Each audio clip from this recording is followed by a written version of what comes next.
The whole planet Earth operates on a 90-day food supply. So once we stop making food, humans run out of food in 90 days. So another way to think about that is our food supply excess, our capacity in excess is about 25% of our global production. So if our global production goes down by 12%, we've lost half of our global food supply. And that's not just linearly across all nations. What happens is the most vulnerable nations lose their food supply first, and the richer nations buy that food supply to secure their populations. Russia's continued invasion of Ukraine has lasted for almost a month, longer than many experts believed it would. While the attack continues to rage on in Ukraine, experts are talking about how the rest of the world is being gradually pulled into the chaos. While Russia may not be bombing buildings in Africa, Asia, or other European countries, the war is disrupting a major event that could impact hundreds of millions of lives. Russia and Ukraine are amongst the top 10 producers of wheat, a major staple food around the world. Both countries produce 1/3 of the wheat we consume, and Russia has stopped the exportation of this important staple. In addition, the war is disrupting planting season, and not just in Russia and Ukraine. Russia produces and exports a significant amount of the materials used to make fertilizers. Since it is no longer exporting these substances, prices are skyrocketing, meaning farmers everywhere will not be able to plant as much food as they would have without the war. First order and then second order effects that are not just about sanctions, but also about export controls by Russia that are creating swings in food markets like we've never seen, and will almost certainly lead to widespread famine by the end of this year at this point. So the first important point to note is about 15% of the world's calories come from wheat. About a third of that wheat comes from Russia, Ukraine. Russia has banned export of wheat. And the wheat spring planting season is like now, this week. And there's not a lot of planting going on. You know, a lot of commodity folks are in the field trying to figure out who's actually going to go to field and plant. But no one's making, the concerted effort that they normally would under normal circumstances. So not only is the current wheat supply in Russia, Ukraine blocked up and cannot make its way to countries like Africa or countries in Africa and elsewhere, but the future planting season is now significantly at risk. And again, that's 15% of global calories. And just to take a step back, the whole planet Earth operates on a 90-day food supply. So once we stop making food, humans run out of food in 90 days. So another way to think about that is our food supply excess, our capacity in excess is about 25% of our global production. So if our global production goes down by 12%, we've lost half of our global food supply. And that's not just linearly across all nations. What happens is the most vulnerable nations lose their food supply first, and the richer nations buy that food supply to secure their population's calories. And so you very quickly see a bifurcation happen when you have a shortage in a food supply like this of just a few points, where suddenly famine is a real risk. And we already have about 800 million people on Earth that are subsisting on below 1,200 calories a day. So this very quickly tips the bucket in a significant way in a number of countries that's going to be really awful. And that's just on the wheat supply and wheat planting problem. The bigger problem is the energy price problem and the phosphorus and potassium problem. All fertilizer is made up of nitrogen, phosphorus, or potassium. Those are the three major types of fertilizer that farmers around the world have to use every year in order to grow that crop. Without fertilizer, plants don't grow.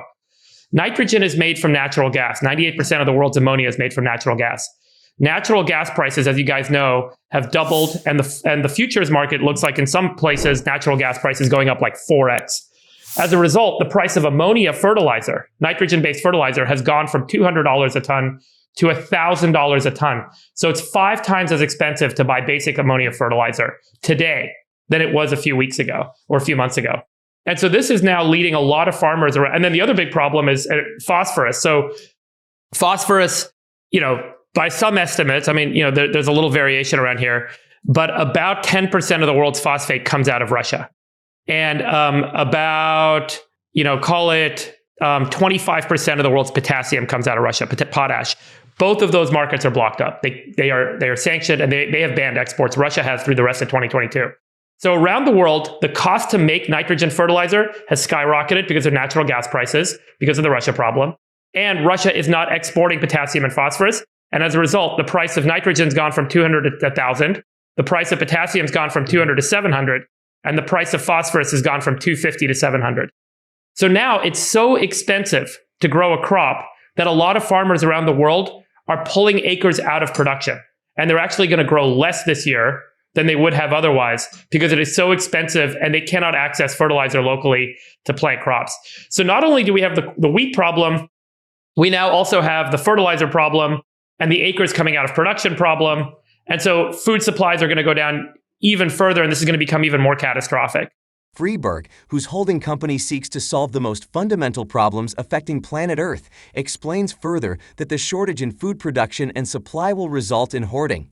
With inflation and unemployment rates skyrocketing all over the world, it is obvious that not many people have the resources to stock up on supplies and food. And so there's a scrambling going on right now. Food prices around the world, as a result, everyone starts buying up all the commodities. They buy up all the corn, they buy up the soybeans, they buy up the wheat.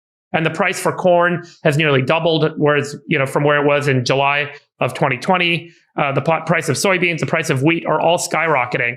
And in a lot of countries, they cannot afford to acquire, and individuals cannot afford to buy food with the skyrocketing commodity prices. Can I ask you a question? I think it's estimated that the U.S. food supply, if you could X out the waste, would actually feed most of the developing world, because I think 30 to 40% of all of our food is wasted. Can you do something with that?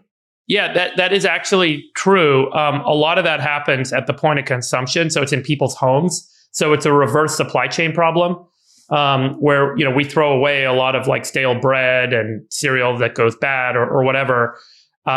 There's some in the fresh vegetables market, but generally the core calorie producing commodities are rice, wheat, potatoes, and corn.